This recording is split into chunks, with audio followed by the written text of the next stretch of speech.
Olá, seja muito bem-vindo a mais um conteúdo do Ministério O Caminho, onde a verdade da Palavra de Deus é o nosso norte. Esse material foi desenvolvido com o apoio da inteligência artificial, mas o coração por trás é guiado pelo Espírito de Deus e fundamentado nas Escrituras Sagradas. Hoje, nós vamos mergulhar em uma das franquias mais sombrias e influentes da cultura pop moderna, a saga Resident Evil. E o nosso objetivo aqui é claro: entender o que essa história está ensinando, mesmo que de forma sutil, e como ela se posiciona diante dos fundamentos eternos da Bíblia. Mas o que tem de tão sério em Resident Evil? É que essa saga vai além de zumbis e monstros. Ela retrata um mundo devastado por um colapso biotecnológico causado pelo próprio homem e nos leva a refletir sobre ética, ciência, poder, corrupção e a natureza humana. Mas o mais grave, ela apresenta um universo onde Deus está ausente, a salvação depende da arma mais forte e o mal nasce de dentro das paredes da própria civilização. Qual é a história por trás de Resident Evil? Tudo começa com a famosa Umbrella Corporation, uma mega empresa farmacêutica e tecnológica que, em segredo, desenvolve o T-Vírus, uma arma biológica que transforma pessoas em mortos-vivos. Um acidente libera o vírus, e o que se segue é o caos global. Os mortos andam, os vivos se escondem, e a esperança parece ter sido apagada. A protagonista, Alice, se torna símbolo da resistência humana. Modificada geneticamente, ela luta contra a corporação e tenta impedir a extinção da raça humana, enfrentando aberrações, traições e horrores. A saga se estende por 7 filmes principais, de 2002 a 2016, uma nova versão de 2021, além de jogos, séries, HQs e livros. E qual o impacto disso tudo no mundo? Resident Evil é um dos títulos mais lucrativos e duradouros da cultura gamer e do cinema de ação-horror. Só os filmes arrecadaram mais de 1,2 bilhão. Os jogos ultrapassam 150 milhões de cópias vendidas. Milhões foram expostos e influenciados por esse universo distópico. Que filosofias estão por trás dessa saga? A saga é profundamente moldada por 3 grandes correntes: pós-humanismo, gnosticismo moderno e niilismo tecnológico. O pós-humanismo aparece quando o ser humano é melhorado por mutações genéticas, como a própria Alice, que se torna quase uma salvadora alterada biologicamente e não espiritualmente. O gnosticismo se manifesta na ideia de que há um mal oculto dentro da elite dominante, mas a salvação só chega por meio de um conhecimento especial, de dentro da corporação ou por autodescoberta. Deus não aparece, fé não é mencionada. Tudo gira em torno do conhecimento oculto e do controle biológico da existência. Já o niilismo é escancarado. Não há sentido, não há propósito. O mundo está condenado. Tudo que resta é lutar. Ou virar zumbi. E o que a saga ensina? Quais doutrinas ela propaga? Ela ensina que o fim do mundo não virá por juízo de Deus, mas pelas mãos do próprio homem, através da ciência corrompida e do egoísmo corporativo. A redenção não virá do céu, mas da tecnologia reversa, da arma certa, ou do anticorpo escondido num laboratório. A figura de Alice, alterada geneticamente, sugere que a nova humanidade só sobreviverá se for modificada, evoluída, além do padrão natural dado por Deus. A criação de monstros, hibridizações e zumbis passa a ideia de que a vida é apenas química alterável e não um dom sagrado do Criador. E o que o espectador absorve com tudo isso?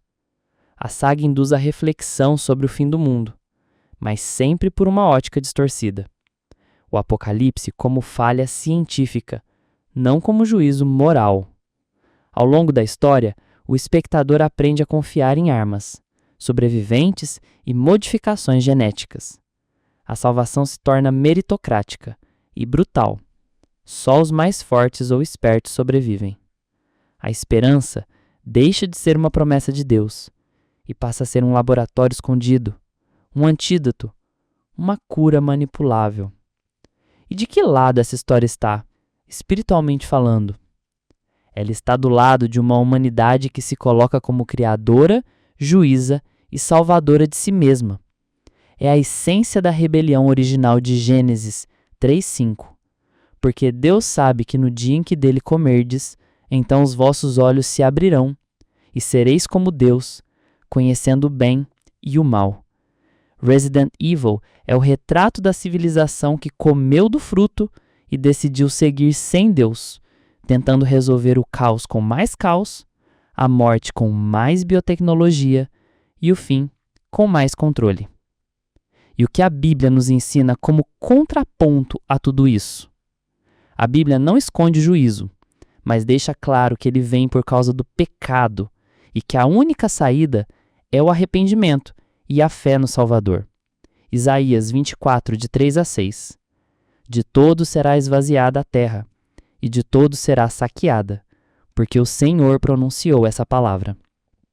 A terra pranteia e se murcha, o mundo enfraquece e se murcha, os altivos do povo da terra enfraquecem. Na verdade, a terra está contaminada por causa dos seus habitantes, porquanto transgridem as leis, mudam os estatutos e quebram a aliança eterna. Por isso a maldição consome a terra, e os que nela habitam se tornam culpados. O mal não será derrotado por armas, mas pelo Cordeiro que venceu a morte. Apocalipse 17:14. Estes combaterão contra o Cordeiro, e o Cordeiro o vencerá, porque é o Senhor dos senhores e o Rei dos reis. E os que estão com ele são chamados, eleitos e fiéis. E a nossa esperança não está no DNA modificado, mas no novo nascimento espiritual. João 3:3. Na verdade te digo que aquele que não nascer de novo não pode ver o reino de Deus. E qual a conexão dessa saga com o grande conflito final? A Bíblia nos revela que no fim, Satanás reunirá as nações para atacar a cidade santa. Apocalipse 20, de 7-10. E acabando-se os 1000 anos, Satanás será solto da sua prisão e sairá a enganar as nações que estão sobre os 4 cantos da terra, Gog e Magog, cujo número é como a areia do mar, para as juntarem em batalha. E subiram sobre a largura da terra e cercaram o arraial dos santos e a cidade amada. Mas desceu fogo do céu e os consumiu. Para isso acontecer, ele precisa convencer o mundo de que Deus não tem mais controle, que a humanidade deve se salvar sozinha e que a fé é inútil diante do colapso global. E aí entra a influência de sagas como Resident Evil. Ao mostrar um mundo sem Deus, dominado por monstros criados pela própria civilização, onde só os fortes, híbridos ou armados sobrevivem, ela prepara o imaginário coletivo para rejeitar a intervenção divina e lutar contra o plano de Deus no dia da batalha final. E agora, o que tudo isso tem a ver com você? Você já refletiu no que as histórias que você consome estão ensinando? Será que elas estão preparando o seu coração para confiar em Cristo? Ou para confiar em vacinas, mutações e super-humanos? Será que você está esperando um redentor? Ou treinando para sobreviver num mundo condenado? Resident Evil mostra um mundo em ruínas, mas sem redenção. A Bíblia, por outro lado, nos mostra um mundo em ruínas, mas com a esperança viva em Cristo Jesus. Qual desses caminhos você vai seguir? Esse foi mais um conteúdo do Ministério O Caminho, preparado com zelo e temor do Senhor. Que o Espírito Santo te conduza à verdade e que a tua esperança esteja no reino que virá e não na sobrevivência deste mundo caído. Até a próxima, se Deus quiser.